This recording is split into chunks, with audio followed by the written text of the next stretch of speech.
மதுரை மாவட்டம் வண்டியூர் பகுதியில் அமைந்துள்ள ஸ்ரீ வீரராகவ பெருமாள் திருக்கோவில் மகா அஷ்டபந்தன கும்பாபிஷேகம் கடந்த புதன்கிழமை கணபதி ஹோமம், மங்கள இசை, நவகிரக ஹோமம் உள்ளிட்ட 4 கால யாகசாலை பூஜை வேத மந்திரங்கள் முழங்க துவங்கியது.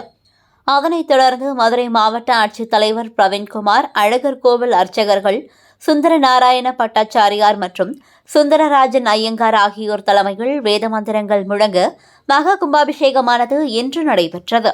இந்த நிகழ்வில் அறங்காவலர் குழு தலைவர், அறங்காவலர் குழு உறுப்பினர்கள் உட்பட திரளான பக்தர்கள் பங்கேற்று சாமி தரிசனம் செய்தனர். தொடர்ந்து பக்தர்களுக்கு அன்னதானம் வழங்கப்பட்டது.